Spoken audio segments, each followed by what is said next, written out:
Hello dear students, welcome back to my channel edu colours. आज हम इस video में क्लास 9th की हिस्ट्री का चैप्टर 1 पढ़ेंगे, फ्रांसीसी क्रांति। और इसका हम आज रिवीजन वर्क करेंगे। और ये जो क्वेश्चन है ये 1 मार्क के क्वेश्चन है जो कि हमें इसमें वर्कशीट में पढ़ने हैं। बच्चों, ये वर्कशीट 63 है जो कि 8 दिसंबर को आपको मिलेगी। तो चलिए ये वर्कशीट शुरू करते हैं। उससे पहले मेरे चैनल एडू कलर्स को प्लीज़ बच्चों सब्सक्राइब कर दीजिए। चलिए वर्कशीट शुरू करते हैं। 1 मार्क के क्वेश्चन है। तो पहला प्रश्न है, फ्रांस के प्रथम 2 स्टेट्स को जन्म से मिलने वाला कोई एक विशेषाधिकार लिखिए।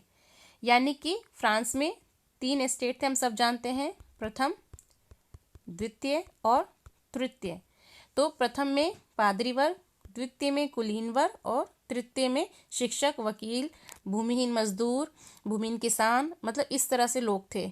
और जो टैक्स देना होता था वो सिर्फ इस वर्ग को देना होता था। ये 2 वर्ग टैक्स फ्री थे।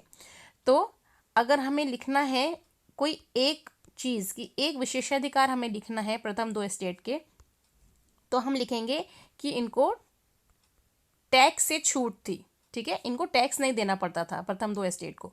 अगला प्रश्न है, लुई 16 के फ्रांस के राजा बनने के समय राजकोष क्यों खाली था, कोई एक कारण लिखिए।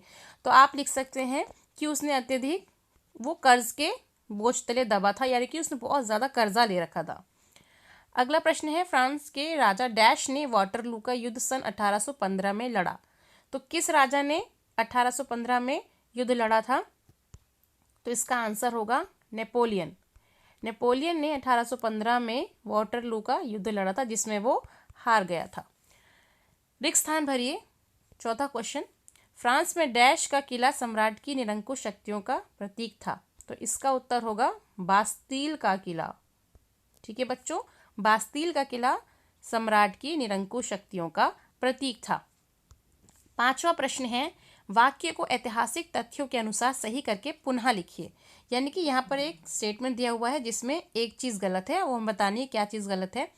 तो लुई 16 चोल वंश का राजा था। यहाँ पर ये चोल नहीं आएगा क्योंकि चोल एक भारतीय राजवंश है। लुई 16 जो है वो बुर्बो राजवंश का राजा था।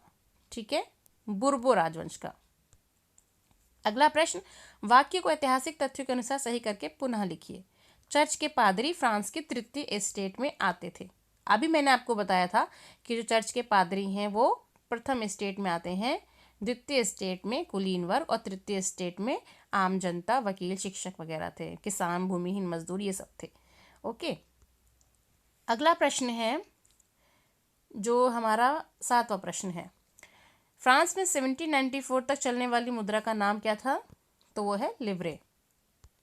अगला प्रश्न, सही विकल्प चुनिए। डायरेक्टरी शासन व्यवस्था का अंत किसने किया?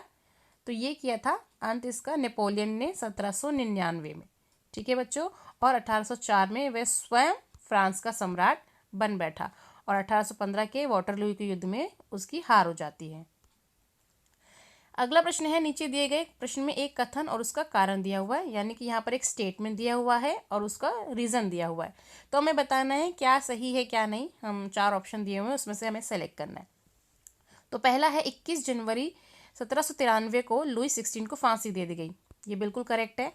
उसने फ्रांस के खिलाफ राजद्रोह की साजिश रची थी। ये भी सही है। ए और आर दोनों सही हैं तथा ए आर की सही व्याख्या है, तो इसका उत्तर हो गया ए।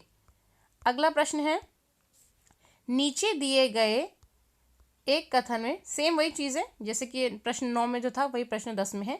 तो स्टेटमेंट देख लेते हैं। कथन जो है, 1793 से 1794 के फ्रांसीसी काल को शांति का काल भी कहते हैं। तो ये शांति का काल नहीं था, ये जो 1 साल था ये आतंक का काल था। रॉब्सबियर और जो उसकी पूरी टीम थी जो कि जैकोबिन क्लब में शामिल थे, इन्होंने बहुत आतंक मचा रखा था और पूरे फ्रांस में ये चाहते थे फ्रांस में क्रांति हो। फ्रांस को जिस तरह से राजतंत्र से हटाया गया था, वहाँ पर गणतंत्र लाया गया था, तो ये चाहते थे कि यूरोप के अन्य देशों में भी इसी तरीके से हो। उनकी मूल भावना तो अच्छी थी लेकिन जो उनका कार्य करने का तरीका था वो गलत था, जिसकी वजह से इनका 1 साल यानी कि 93 से 94 के बीच का जो 1 साल है वो आतंक का काल माना जाता है। तो इस दौरान रॉब्सबियर ने क्रूरतापूर्वक राज किया। ये सही है। तो हम क्या कहेंगे कि ए गलत है और आर सही है। तो इसका आंसर होगा डी। ठीक है बच्चों, तो यहाँ पर हमारा ये जो 1 से लेकर 10 प्रश्नों का हमारा जो प्रश्न है वो हमारे कंप्लीट होते हैं बच्चों। आई होप आपको ये वीडियो पसंद आई होगी। मेरी ये वीडियो अगर आपको अच्छी लगी है तो इसे अपने फ्रेंड्स में शेयर करें। मेरे चैनल एडू कलर्स को ज़रूर सब्सक्राइब करें और साथ में लगे बेल आइकन को भी प्रेस कर दें। मेरा वीडियो देखने के लिए थैंक यू सो मच।